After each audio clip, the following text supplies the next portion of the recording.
important because all religious subjects are important, all political subjects are important, because all of them need to be reappraised in the light of reality, because we have not faced reality, because we as a people live in a world of fantasy. And once we face reality and use religions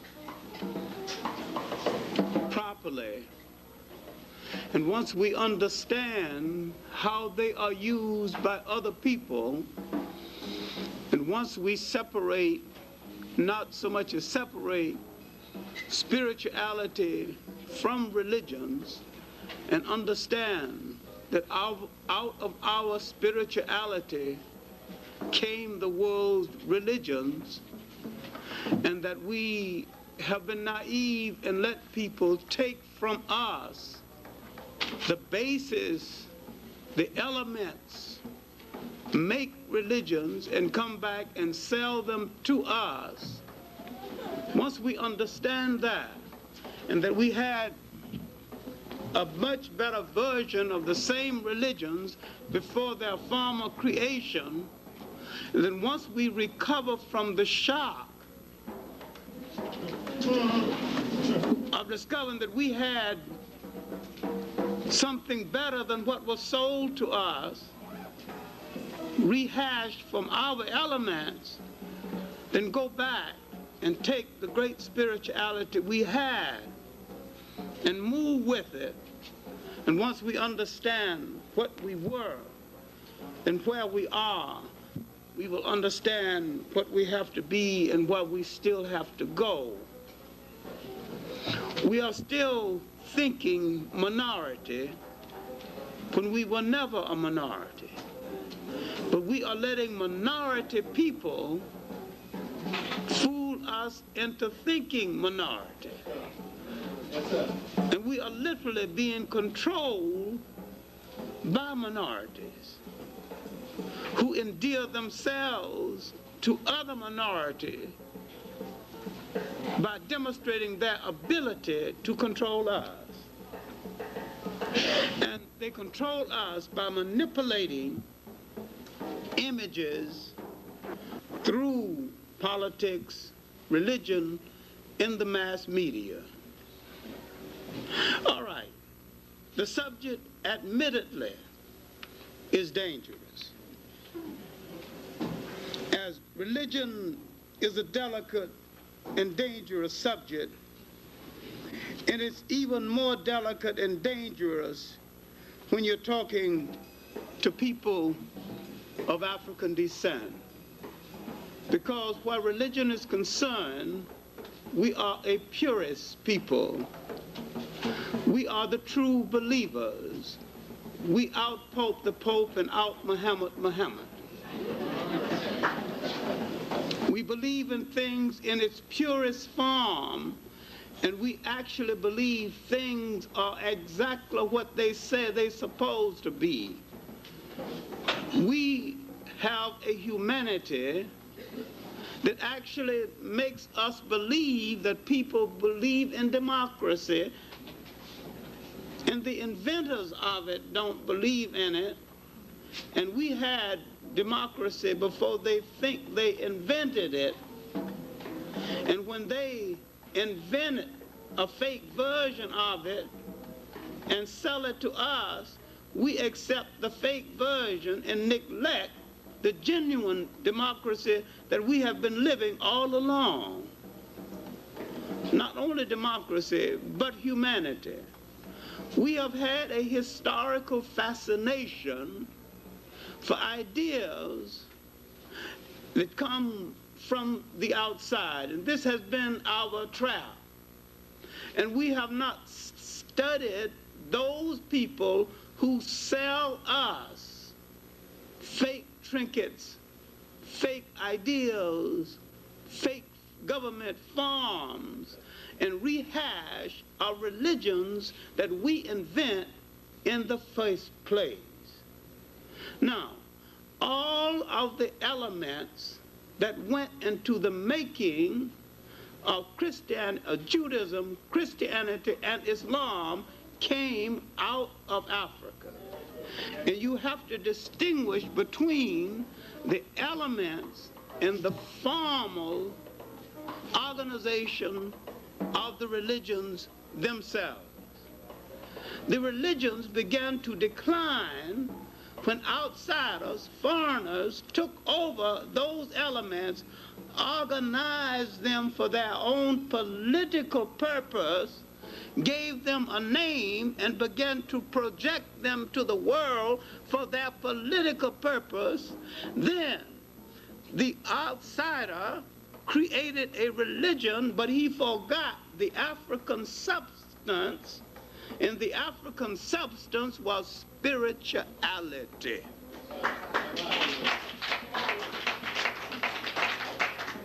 Because if you have spirituality, you can use any one of them or none of them. Because the African spirituality encompassed the essence of all of them. The white man has religion, but he has no spirituality. Then you must study and understand the difference between Islam and Arabism, something which is difficult for black people to understand.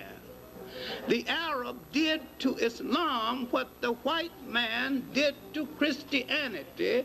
He subtracted the spirituality and made it a political instrument for his opportunism.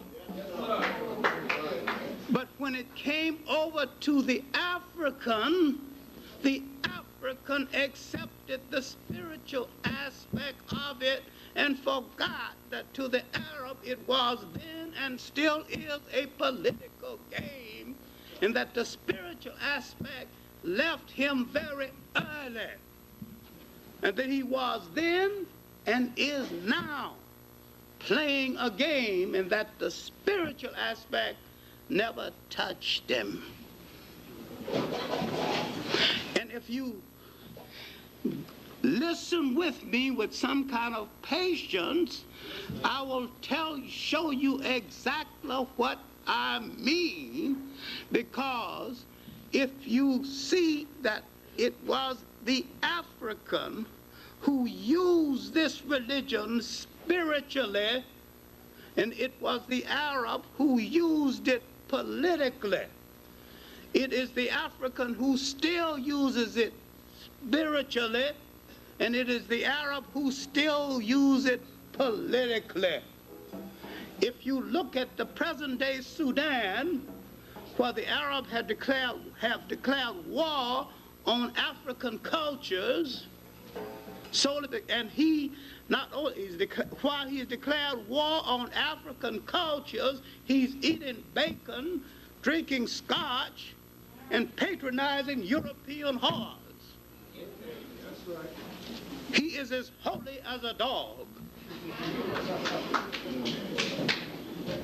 And yet, you can go to Egypt and order scotch, bacon, or anything you want from the West, including a Western woman, and you can go to an African country that is Muslim, and if you order scotch, you might be put in jail. I am saying that Senegal, a Muslim African country, is more Muslim in its practice of the faith than Saudi Arabia. And you have African countries, because Africans in general believe in the spirituality of the religion, and while the Arabs practice the political aspect of the religion, devoid of spirituality.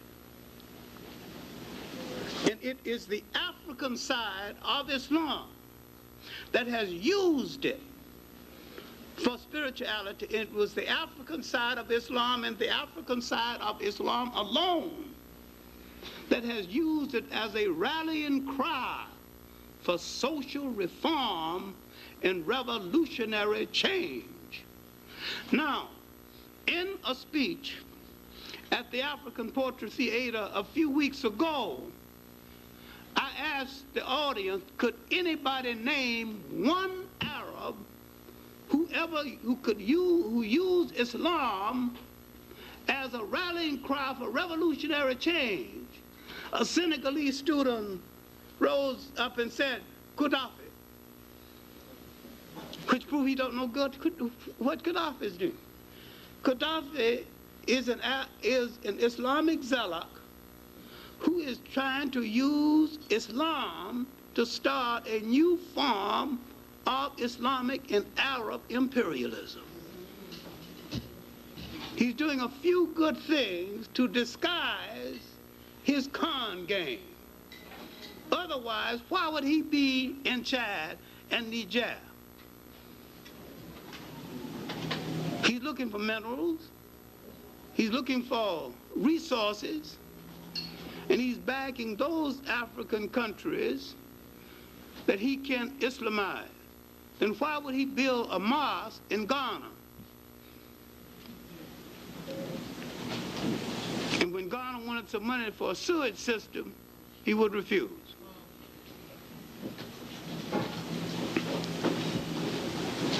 You see the politics, but you don't see the spirit. Now, there's some things he's done that I can admire. I've been in Libya 3 times, and I've talked to him twice. He has a country 2/3 desert. It's almost self-sustained in food. That is to be admired. You've got African countries rich in soil, rich in forests, buying rice from Texas, and they got big rivers running through the country, and all rice needs is water, moisture. All sugarcane needs is moisture. You got them buying sugar from other countries, not making the best use of their own resources. And yet, he has made better use of his resources internally than many countries in Africa that have 10 times more resources. That's a plus for him in taking care of his people. But his external program is a form of Islamic colonialism that the African can't see. The African has got the illusion that there's somebody going to do something for them for nothing. The European and the Arab are similar. Their intention is to come to power and to use the religion as an instrument of power. Now, I believe religions should be instruments of spirituality and moral uplift. And the African obviously believes the same, and that is the way it should be used. But if you name, every time you name an African revolutionary who used Islam as a rallying cry for revolutionary change against colonialism, it is the black side of Islam. Now, I can rattle off all these African revolutionists, and it nearly always became part of that same basic structure. Now, I am not against Islam. I see it as a force in human history that has to be reckoned with, and that at times has commanded respect and can again command world respect. If forced to the wall, and if I have to choose between it and Christianity, I would choose it. I am that disgruntled about Christianity. I'm that disgruntled about it because I think both of them have failed their mission to mankind, and there is no excuse for them failing in their mission to mankind. I don't excuse either one of them, as I don't excuse the United States or Russia for failing their promise to mankind. I think they're both two thugs. I'm not equating Christianity and Islam with Russia and the United States. I am saying that these are world forces that made promises, and that these two thugs who met in an icebox recently to reflect their temperament and their character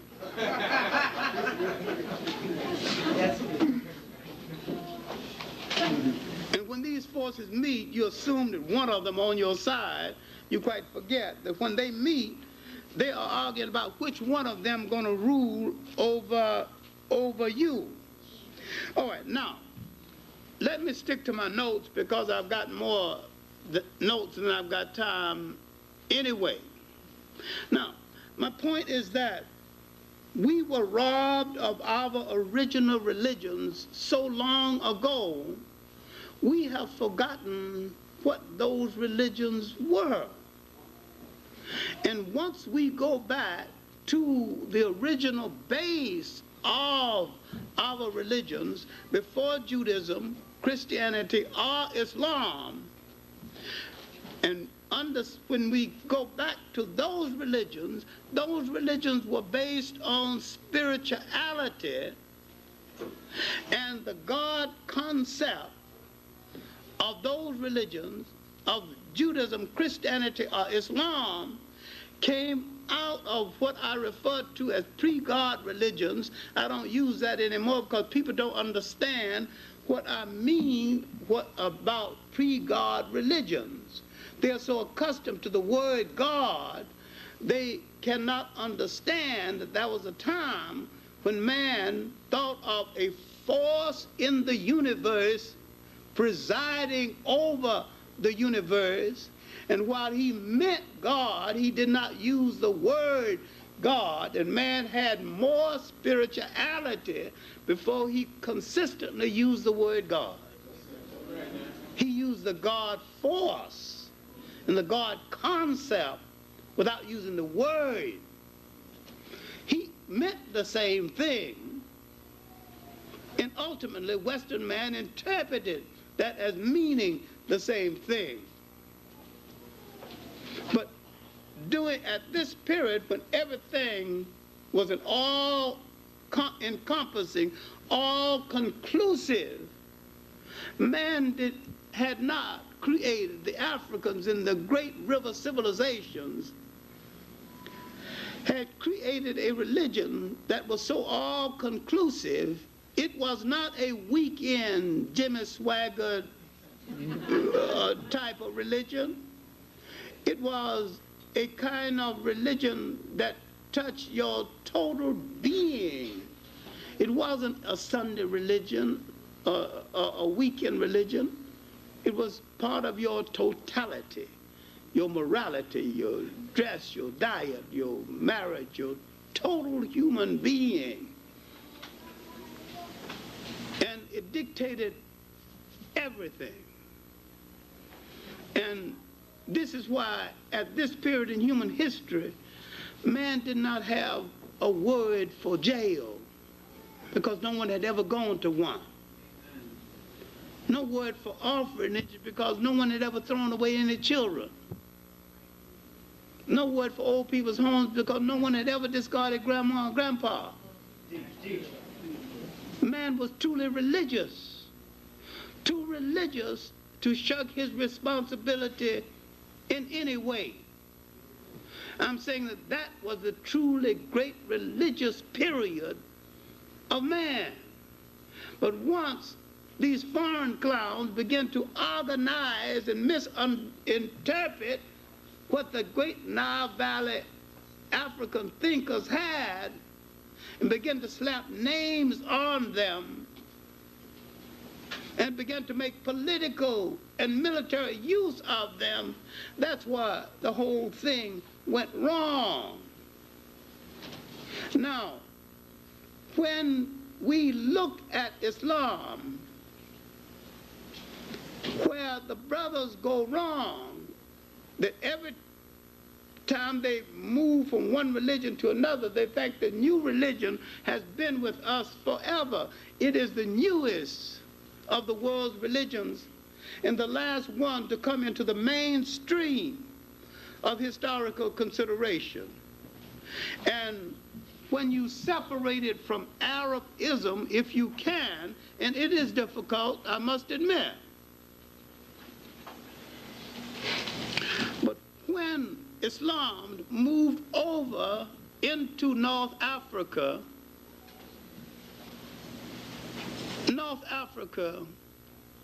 Northeast Africa was a fallen land. It had been raped for 1,000 years. The conquest wasn't much of a conquest. Starting with the Cambyses invasion 550, and they didn't arrive until 639 AD. And the Cambyses invasion was 550 BC. Over 1,000 years later, they got there, and they had one invader after another, Greeks, Romans. What resistance was left?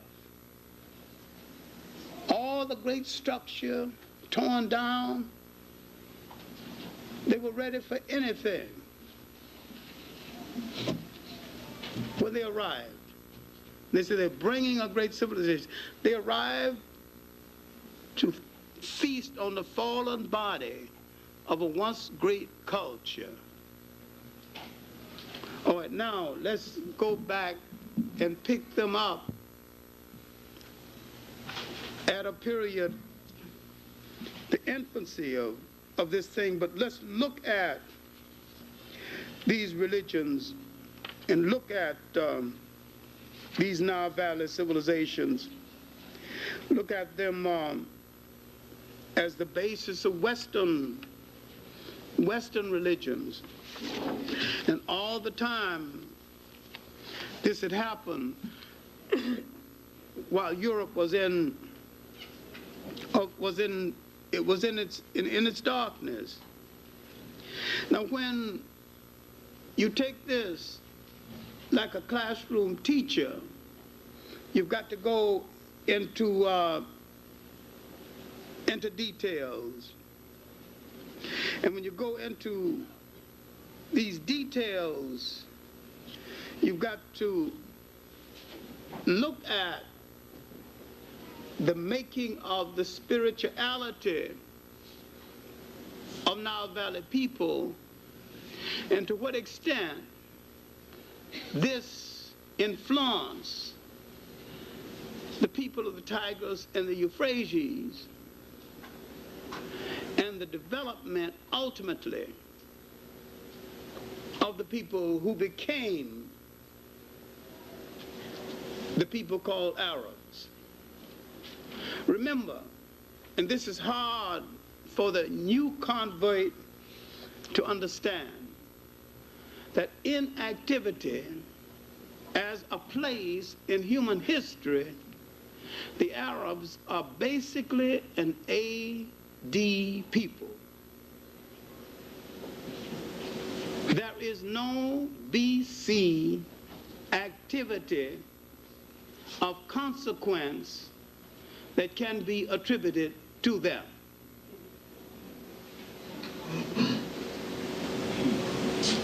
Now, if you want to build a religion around them that has been there forever, and if you want to say, as some brothers have said, God created the first Muslim, his name was Adam, I don't know what you're talking about.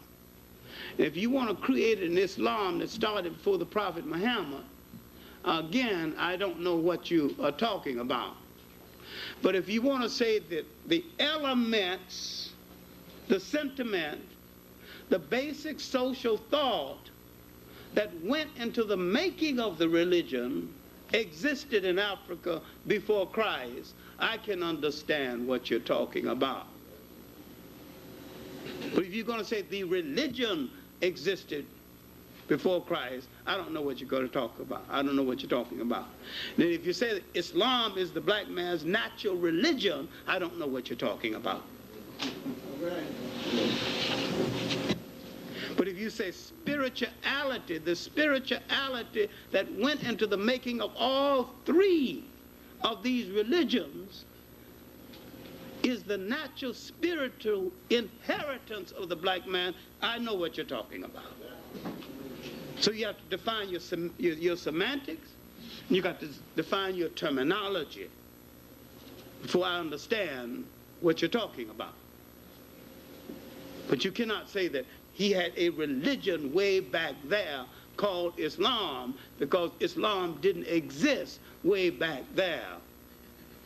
Islam came into existence around the 7th century A.D., and that's what we're going to deal with. Just for your information.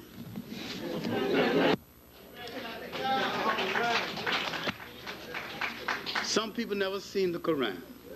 This is it, in English and in Arabic.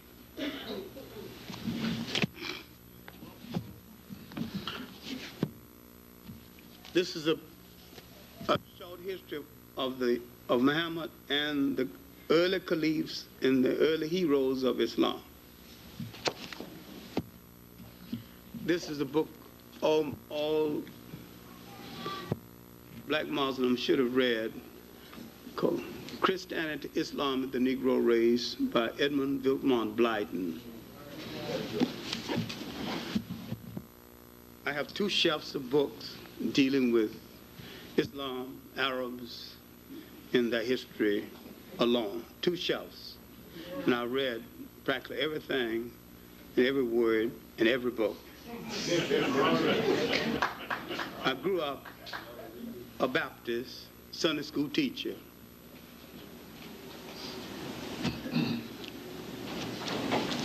I belong to an African spirituality. I respect all religions when they practice what they preach.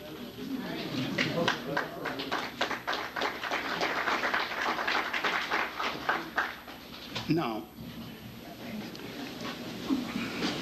we have to distinguish between what a religion is, what it can be, and what it promises to be. Now let us start with the present, then work back. Let us start with Ella Mazzaroi's series, The Africans, because this series will and has done a lot of damage, principally because most African people who see the series never read one book on Islam, never read one book on Arab history, and do not plan to do so.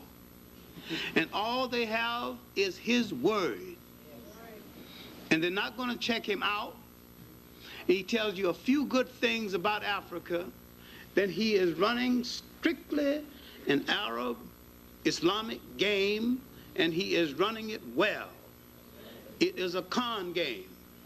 And it is not about African history at all, because he is not telling you African history.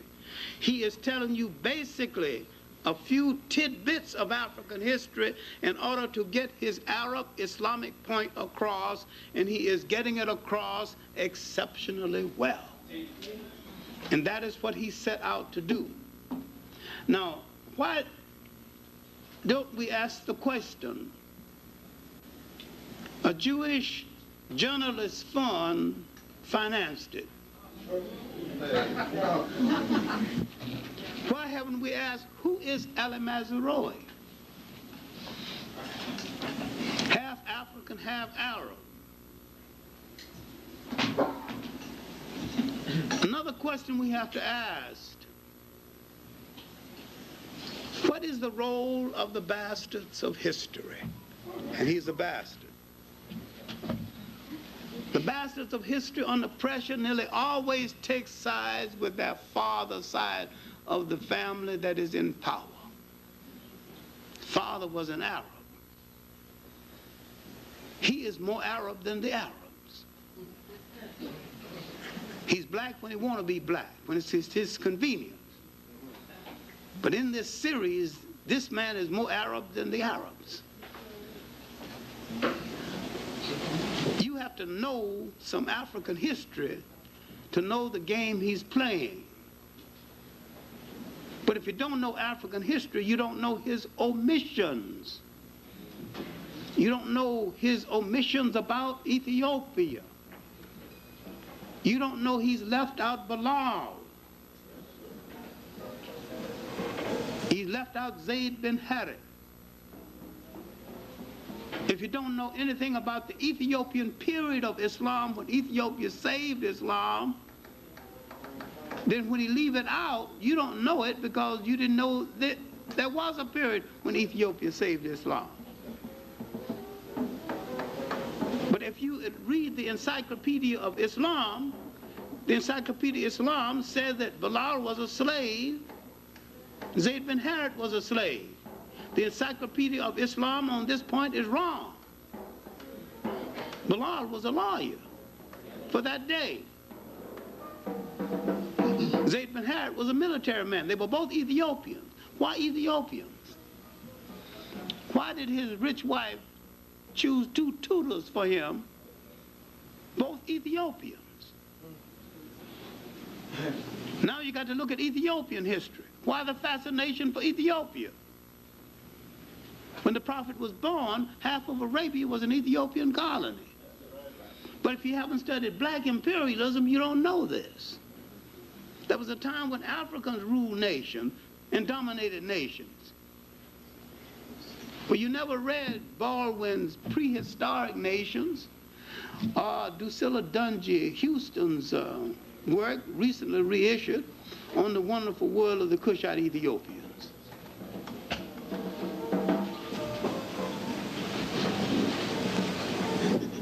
The second chapter, Chancellor Williams' work, The Destruction of Black Civilization, dealing with the southern African origins of Egypt.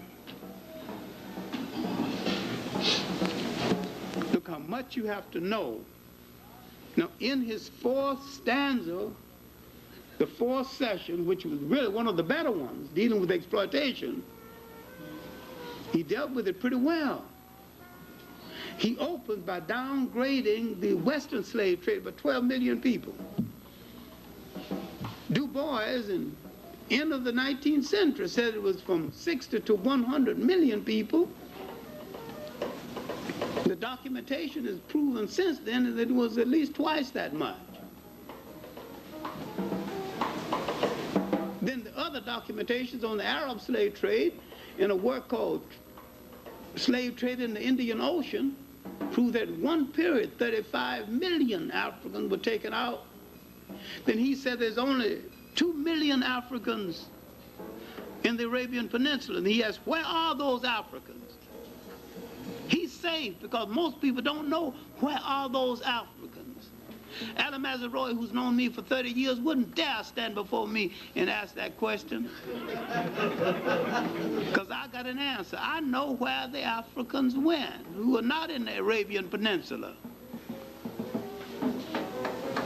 A lot of them went to India to perform the armies for the Maharajas. A lot of them went to Asia, different parts of Asia. Some went to China. And when the Portuguese came around to East Africa, the Arabs formed a partnership with the Portuguese. And the Portuguese and the Arabs got together, the Omani Arabs, and Ali Mazaroi is an Omani Arab. The Omani Arabs established Zanzibar and made Zanzibar the largest slave trading force in the world. And if you look at the magnolia trees at Zanzibar, each tree represents an African who made the mistake of looking at one of the harem women of the Arabs, because if an African looked at one of the harem women, they'd cut his head off and they'd bury his body, and they would plant a magnolia tree over his body. Every magnolia tree at Zanzibar represented an African who made the horrible mistake of looking at one of those women. If you look at Basil Davison's work, A History of East Africa, look in the index, look at the word Mazaroi. You'll find some information on his family. Now, he wouldn't ask me any question, what happened to those Africans? If there's only 2 million in the Arabian Peninsula now. See, he's whitewashing the Arab side of the slave trade. Now, when the meeting was called by UNESCO on slave trade in the Indian Ocean, they invited 50 Arab scholars. Not one showed up. They don't want to deal with it. And the African who is a Muslim don't want to deal with it. And those who are Muslim in this country don't even know about it and don't want to be told about it. Right. Because they think when they left Christianity, they joined a pure thing that is without fault. I'm not saying leave it. Stay with it. Stay with whatsoever you want to stay with. But realize all Western-oriented religions are faulty. All Western-oriented religions were in the slave trade one way or the other, one time or the other. And all religions that said that God endorsed slavery are liars and hypocrites. No religion and no God ever approved of anybody enslaving anybody. The Quran, and if you doubt it, you can take a copy here and find the passage, says that you can beat your wife, but you have to beat her with a stick only so long. The stick cannot be too large, but you can beat her.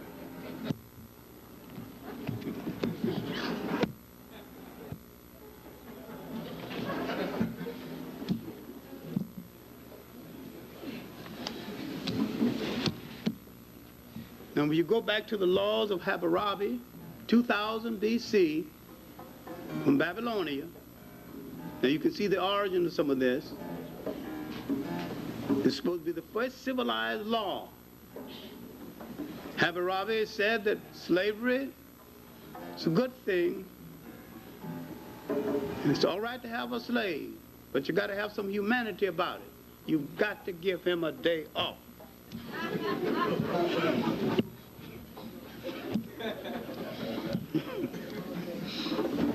Give him a day off, it's all right.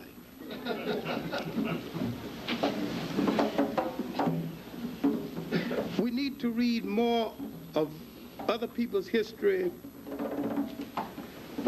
and more of our history.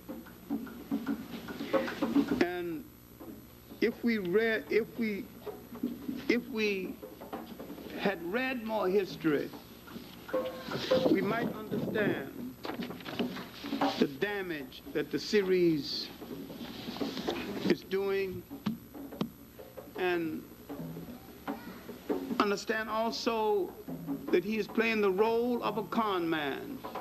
Con man gives you through a few flattering things to get you into the trap before he robs you and makes the robbery looks palatable to you until you wake up and realize that you have been had. I don't know where he's going the rest of the series. I don't even know where he's going tonight. And this series will get more exposure than any educational series ever. It's on tonight. It'll be on Sunday, and it's on cable sometime during the week. So if you miss it tonight, don't worry. It'll be on Sunday. Why it's getting all this exposure? Somebody wants this message out there. Who wants that particular message out there? Who has the reason? let's study its backers. Why the National Endowment for the Arts, an American, your money was behind it. That's only $650,000. It cost about $5 million. The rest came from the Annenberg Trust. What's their interest in backing an Arab commentator? He wrote the commentator. He wrote the book about it. And yet another series was put on by an Englishman, Basil Davison, 3 times better than that one and more honest. Because knowing that he was white, every time he came to a critical part of the history, he found an African and put the African historian in front of the camera and let the African explain African history instead of he doing it. And I'm saying that the Englishman did a better job because the Englishman let the African explain instead of explaining himself. But Ali Mazrui is doing all of the explaining. All right. This talk is not about Ali Mazrui, but you have to understand something of what is happening to you. This is an Islamic whitewash. I hope you understand that. And the sad fact is that most of you and most people who saw it will not understand that this is what it is. And it is for a larger reason. And that reason is going to come out more and more. Now let's look at Africa on the eve of the rise of Islam. Religions rise and are created and grow in a vacuum. A condition has to be created for religions to rise. What was the vacuum?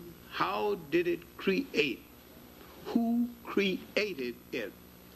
What was the condition in Africa and Western Asia, called the Middle East, on the eve of the rise of Islam?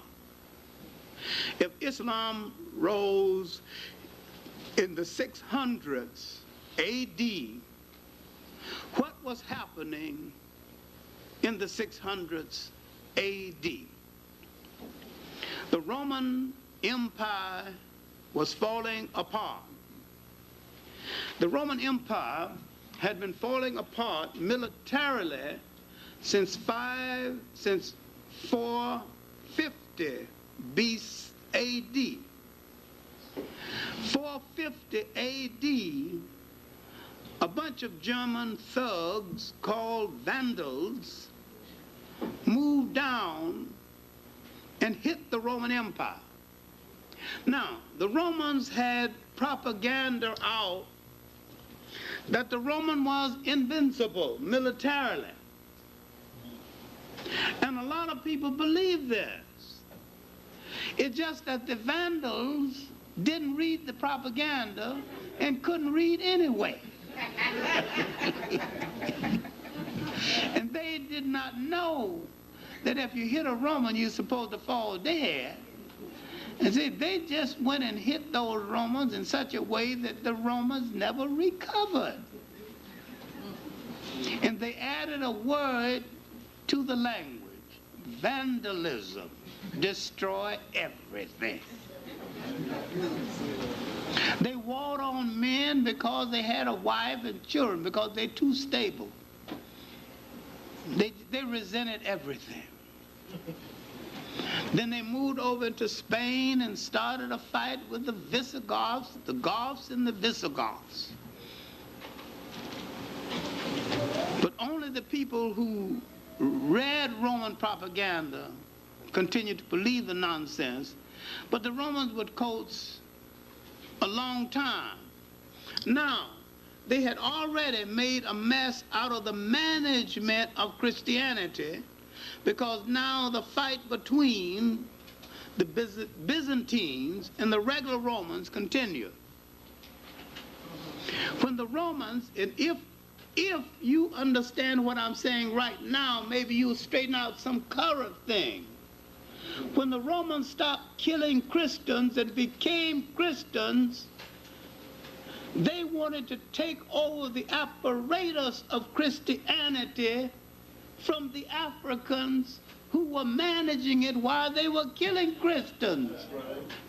When the European takes over anything, he wants to control all of it, not a part of it. Now, if some backward people called black leftists understood this, they would realize that if they help the white left into power, the white left is going to do them in.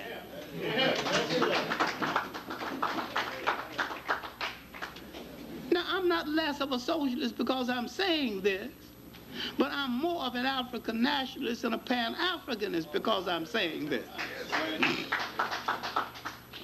Because I take my socialism from African social living and not from Karl Marx. I take mine straight from the originators of it, who originated it before the first European wore a shoe or lived in a house that had a window. So I know there's nothing new about it. The Africans had it all along. So I go to the original instead of the carbon copies created in Europe. Now, there are a whole lot of Africans today who don't understand that. Now, my point is that once the Romans became Christians, they accepted as a political apparatus, but the spirituality of it eluded them completely. Where are they now in history? The conference at Nicaea has already occurred, several conferences.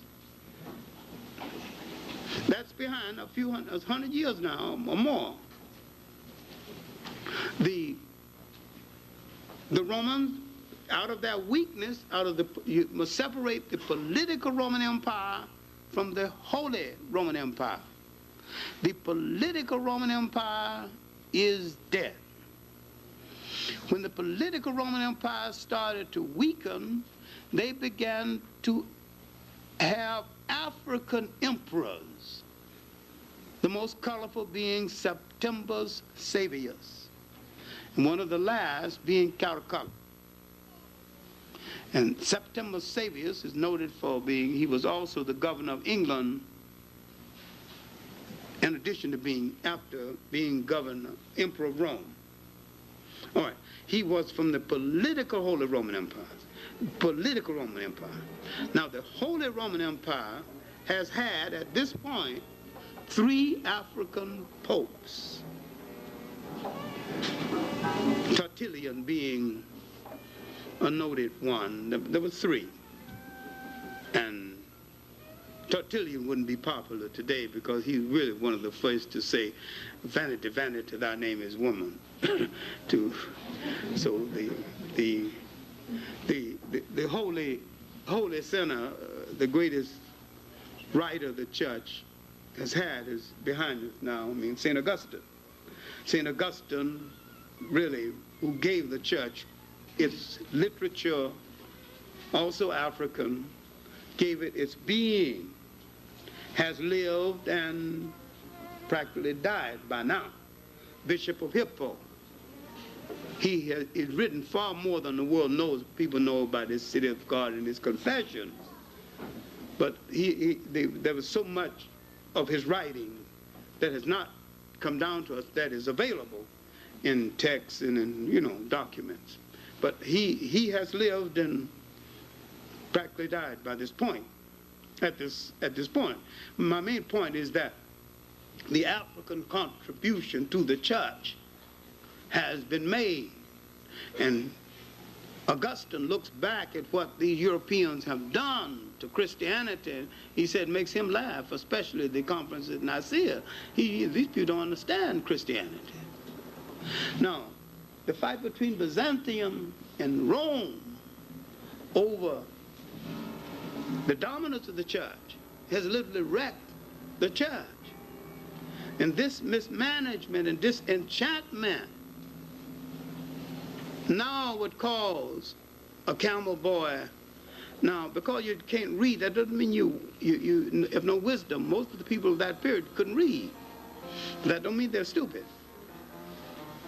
To begin to talk to other camel boys. And finally, he began to rise up in his profession, and his uncle began to give him a little leadway. He was working for his uncle, you know, in the trades, the caravan trades between the masters, and you know, and he finally marries a rich widow. This rich widow secures for him 2 Ethiopian tutors that the Encyclopedia Islam mistakenly called slaves. They're not slaves. And Zayd bin Harith and Bilal. Bilal is the prophet's first convert. And Zayd bin Harith is listed as the third. I'm at a loss to find out who was the second of the African converts. All right. Oh, now, this is the condition. The corruption of Christianity has reached a point for failing to find reform, to get reform. He began to send letters to the different heads of state, asking them to accept the new faith. And some of them laugh at it. Some of them tear up the letter.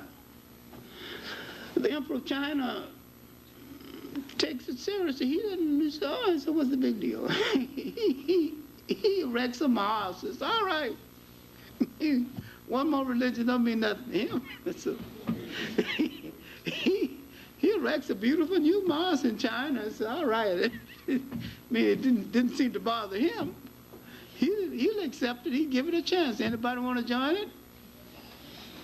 Here's your mosque. Here's a mosque. Yeah. You make no fuss about it. A few accepted, a few didn't. And then he tell me either go to accept the faith or go to pick up your sword because I'm going to fight you, you know. Now, Bilal accompanies the prophet on his various missions. And he is looking for someone to call the faithful to prayer. Bilal becomes the first of the Muslim to call the faithful to prayer. And he has looked, and he didn't, among the people of Arabia, he don't want to use bells or, you know. Then he comes home one evening. Bilal is his steward and his mace carrier and general all-around man. And he tells Bilal his problems. Then he asks Bilal to see if he can say the call to prayer. And he said, why have I been looking all over Arabia when you have the sweetest voice in all the land? Now Bilal becomes the one to call the faithful to prayer. And he makes out of it a great art form. And even today, if you go to Senegal and listen when the faithful are being called to prayer, the Africans do it, and it is a concert. It is a concert piece. Then go to an Arab country and listen. Almost like a bad bird singing off tone. They can't bring it off to this day. They can't bring off that song. The beauty of that song. There's no God but Allah. Allah is, you know. It's repetitious, but it's the African who can take that repetition and infuse a spiritual beauty into it that you will not find in any other country, any other place in the world. Of course, in Libya, they just record an African voice and play it on record from the play. That they get it that way. But Libya seemed to have been the only predominantly Arab country where the 5 prayers are called on time, and where you do see a degree of people moving toward the mosque to say the 5 prayers. In most Arab countries, the traffic keeps on and nobody pays slight attention to it. But in Senegal, a predominantly African country, when it comes time to say one of the 5 prayers, the traffic stops. And you could be going to have a baby, but the traffic stops. And my point is that whether I believe in it or not, it's just so beautiful to see so many black people doing something in unison. Right or wrong is of no significance. No significance. Just see them doing something together. It's a thing of joy. You notice one thing generally, the men and the women are closer together in African countries than in Arab countries. And inasmuch as the prophet's first public act at a time when, because they are a desert people, when a woman had 2 girls, if the 3rd child was a girl, they either got rid of her or put her to death.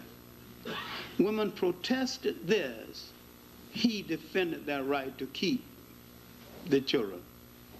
Now, inasmuch as the prophet defended their right to keep their children, one wonders why and how, over the years, systematically, Islam became predominantly a male chauvinistic religion. Here you have to separate Islam from Arabism. Maybe it was something about the desert, and maybe it was the belief that a woman needed protection, but very few women rose to high position in the Arab side of the religion. And I can name one woman head of state in the black side of it who not only headed a state, but rode in the head of her army and commanded her armies in the field. 1500s, that's Elmina of Nigeria in the state of Zara. I recently recommended that she be included among Budweiser's great queens of Africa. And I purposely supervised the writing of the copy in order to eliminate a whole lot of the misconceptions about her. And they are misconceptions and rumors. The rumor was, because she never married, is that she took a new lover each night, and if his performance wasn't adequate, she had him killed in the morning. There was no proof of this at all. And if that rumor got out, I guess half of the male population in the world might disappear. Even stars don't perform at their best every night. So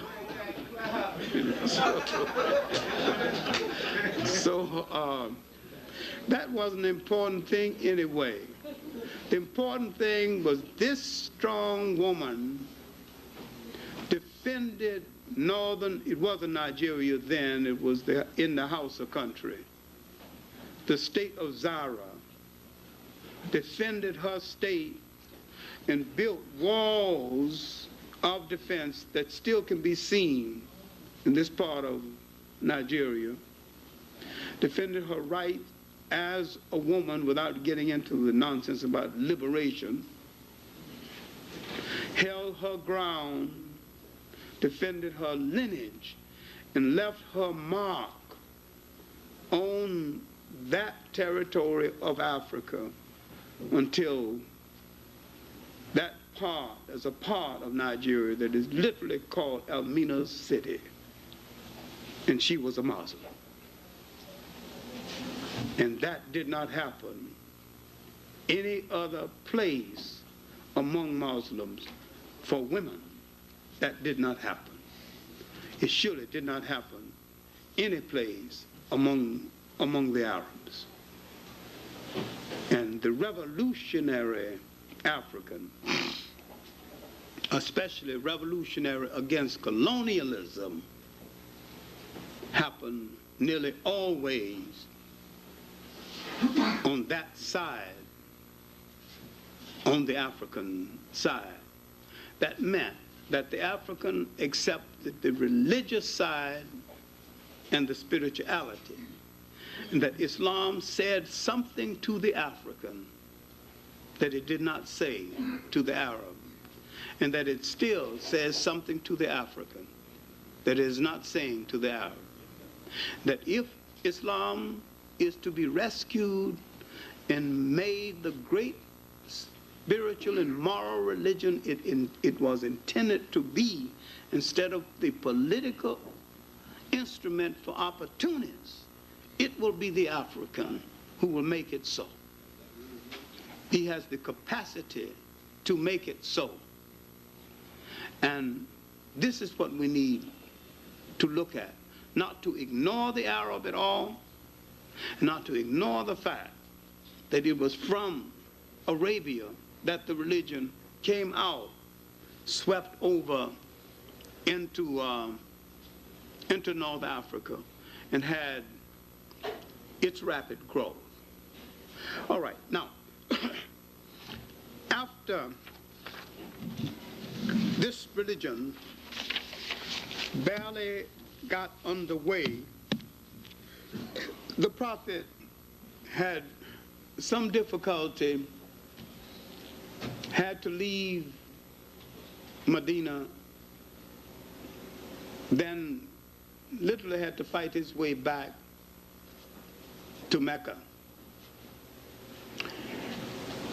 Bilal was with him all of the time, and so was Zayd bin Harith. Zayd bin Harith was the governor of the Prophet's tribe, the Quraysh, and he was married into the Prophet's family, one of the highest honors possible. And he is hailed as one of the great heroes of Islam in the Encyclopedia of Islam, in other literatures of Islam. The literature of Islam writes about the great blacks, but they don't tell you they were black.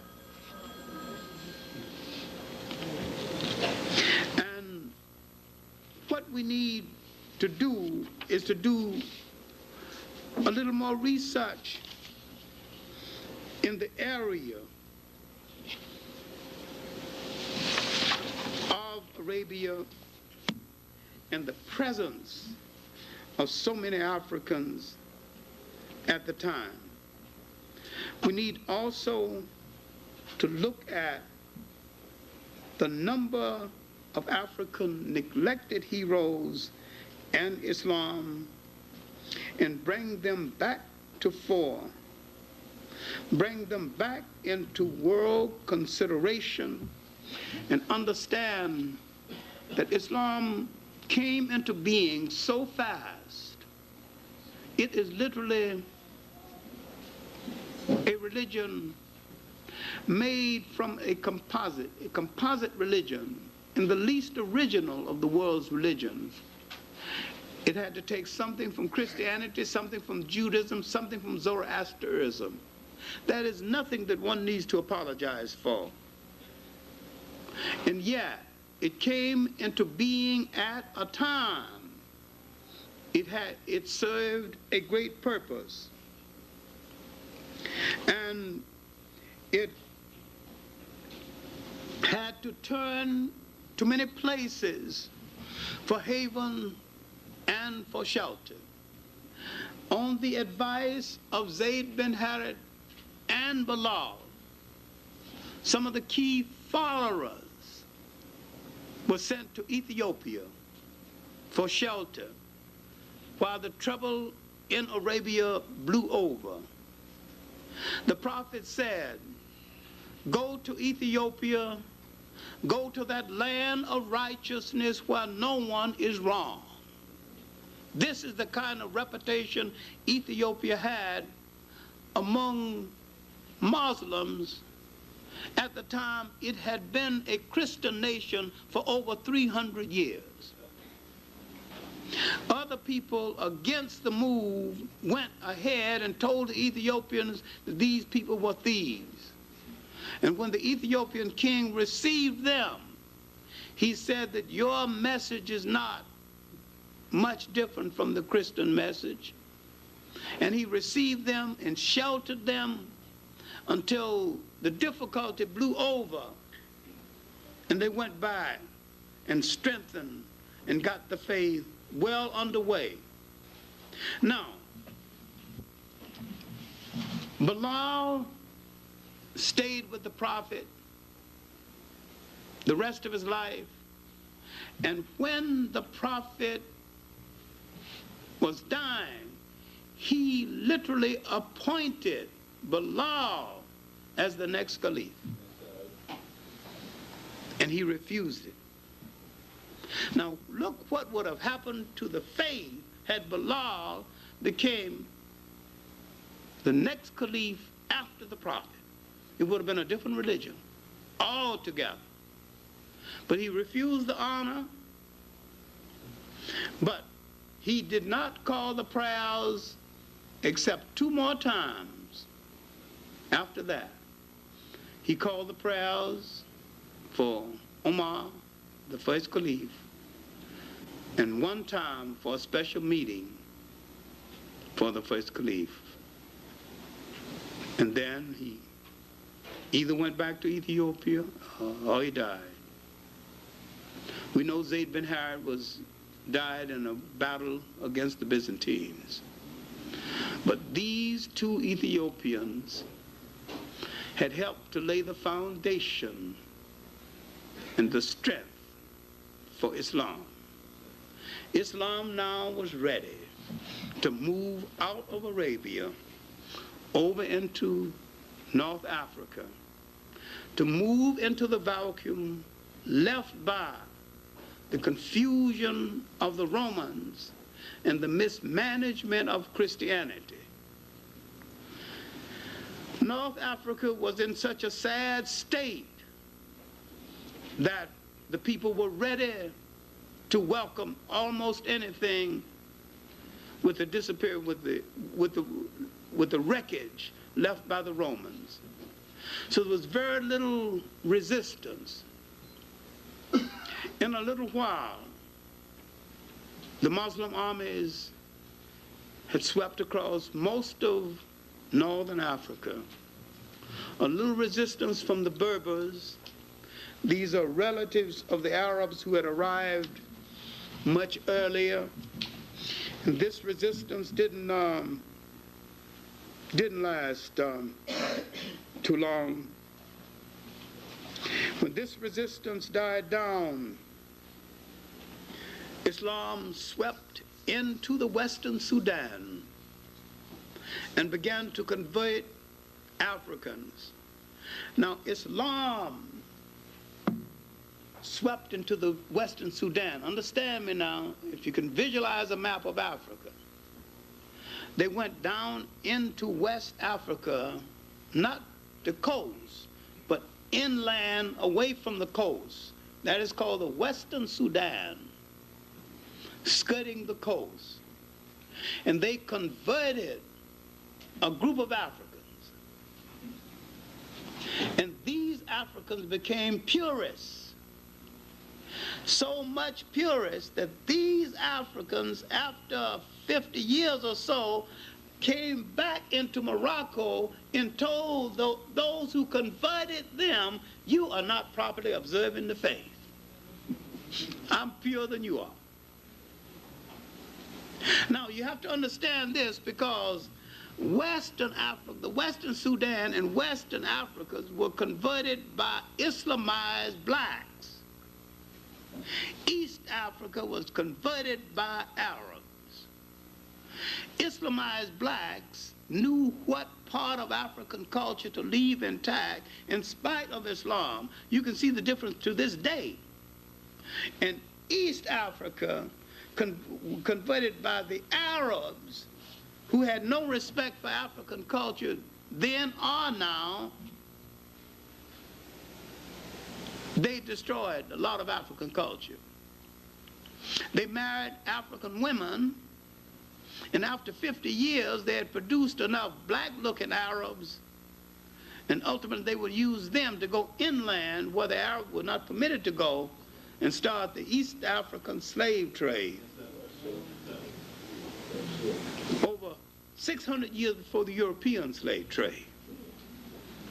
And the Arab is the only aspect, a branch of Islam to use Islam as an aspect of slavery.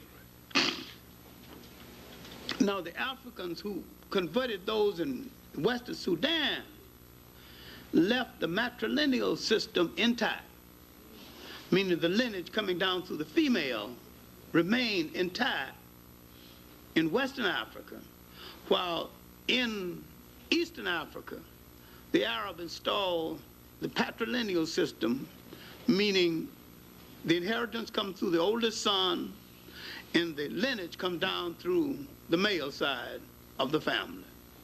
It has wrecked the culture to this very day. It has confused the culture to this very day. Now, when they arrived in Egypt, they arrived at a culture that had been raped by foreigners for 1,000 years. They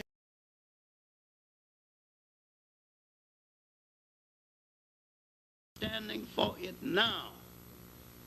The Arab traditionally has no respect for non-Arabic culture, and practically none for African culture in other parts of Africa. And this is the basic drawback and the basic difference between Arabs spreading Islam and Africans spreading Islam. African Islam is basically different from Arab Islam. Arab Islam is a form of Arab supremacy and condescension. Just like white Christianity is a form of white condescension. They think they're doing you a favor to let you in their church. The church becomes their private property, just like the Arabs think they're doing you a favor when you come into one of the mosques. And if you go to Mecca and see the discrimination against colors, different colors, you will find that out, is that even in Mecca, there is color discrimination. And they'll look you straight in the eye and deny the whole thing. All right, now, they're in Egypt, but out of the Western Sudan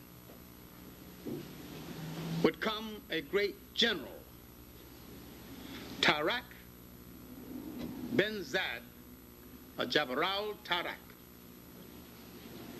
He would discover a weakness in Spain fighting the Goths and the Visigoths, and the Vandals fighting among themselves. The dissident element in Spain would do something white people rarely ever do. They would sneak across into Africa and tell the Africans how weak the whites are, and said they are so weak, if you want to conquer them, easy thing to do. Jabral would send a testing army about 10,000 just to test their lines. You find it is easy. Then later, he would send 60,000. He'd take Spain. Now this is purely an African conquest. You are not dealing with the Arab conquest of Spain at first, because the Arabs were not there at first. The initial conquest of Spain was African, not Arab. That army came from the Senegamia, now Senegal, and parts of what is now Mauritania. And when they moved over and conquered Spain, Madame Bourguiba has written a book on it that bears the name Tariq Ben Zayed. The Rock of Gibraltar is named after him. It's the hill or the mountain of Tariq. Gibraltar is a corruption of his name, Jabral. And she describes the army going into Spain. She says the army was black as ink. The general was blacker still. Meaning the general was the only one riding a white horse. So his blackness against that whiteness looked blacker than the rest of them. But the horse was better dressed than the kings of Europe, with silk and brocade. And the women taking off garments and throwing him in front of his horse, waving. Let me beat the foot. I'd like to see Hollywood put this in Technicolor.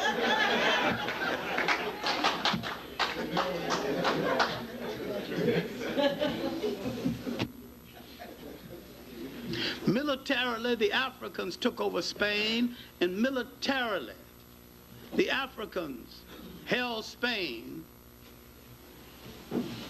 until 1240, while the Arabs did come in. But the military hold on Spain was African. Now let's look at the Africans and the Arabs, that combination called Moors in Spain. What did they do? What did the Africans give to Islam? Why do you find a toleration between Christians and Arab, Christians and Muslims in Spain that never existed before ever? It is the African spirituality. They coexisted with the Catholic Church side by side. They worked out a humane agreement. No mass killing. They built public schools. They built public baths.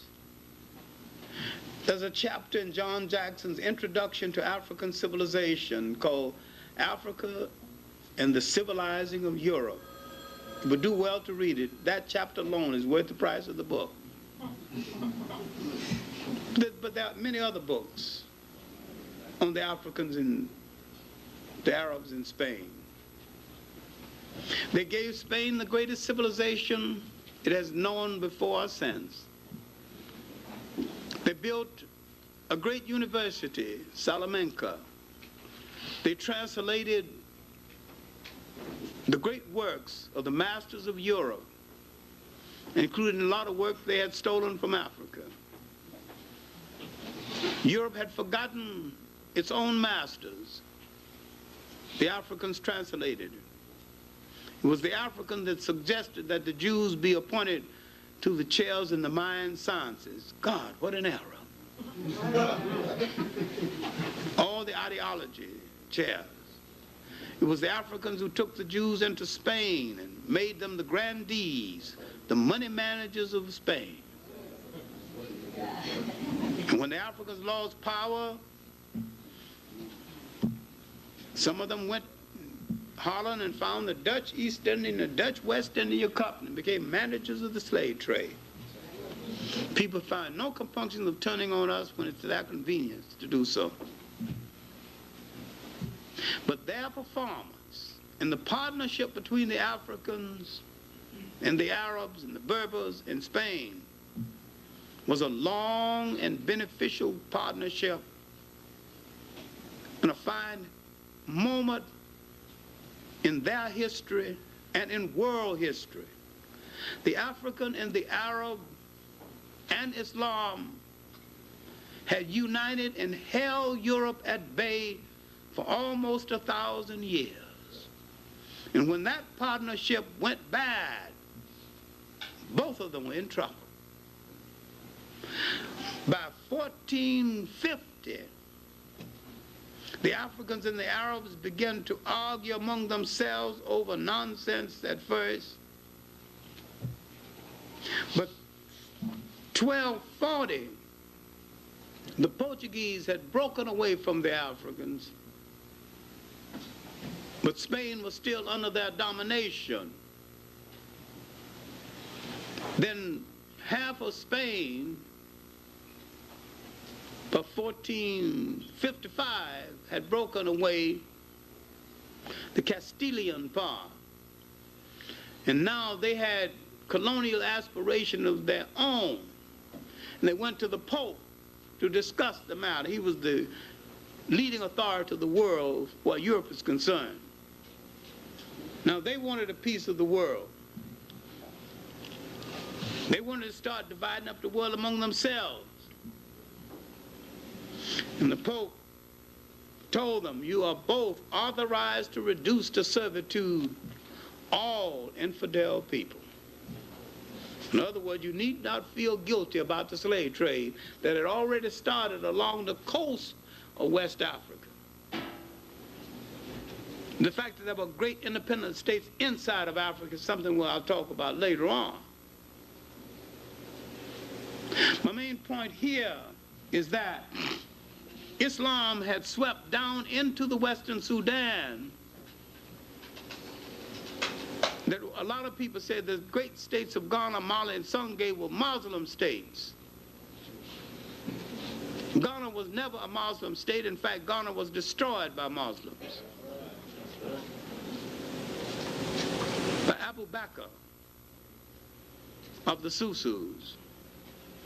When he pulled his army out of Ghana to help his co-religionists in Spain, he died.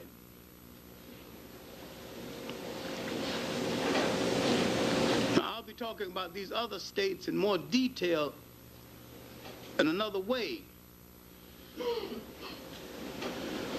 But what I'm concluding with is that the spread of Islam into the Western Sudan had brought a language, a sense of accounting, and a religion that had a fascination for the African. But now, the argument between the Africans and the Arab, spoiling the performance they had, that almost 1,000-year performance that had been good not only for them but good for mankind. They had given North Africa some stability, and they had given the Western Sudan some stability. It came 1492, and the least significant event would be the so-called discovery of the New World. The greatest event in the history of that period would be really the Africans and the Arabs, collectively called Moors, would lose their hold on Spain and be pushed out. Be pushed out of Spain, and they would lose the Mediterranean. They had blocked Europe in the Mediterranean. They had forced Europe out of the Mediterranean, and they had forced Europe into the Middle Ages. Now Europe had discovered longitude and latitude. It had come out of its box. They'd gone back to sea. They had learned some maritime techniques from the school at Salamanca, that the Africans had translated the information from Spain. And they would turn on the very Africans who translated it for them and the very Arabs. The fight between the Africans and the Arabs would facilitate the rise of Europe. But except had the Africans and the Arabs got together at this point in history, fighting over various interpretations of Islam, they could have stopped Europe and stopped the slave trade, but instead of stopping the slave trade, the Arabs went into the slave trade, disgraced Islam, disgraced themselves, and left the African without protection, something which we should never forgive. Right.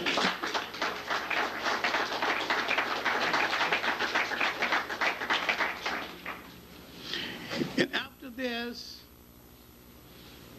the Africans, mixed Africans, Berbers, and Arabs in Morocco, sore heads, turned inward on Africa to rob the nations to the south.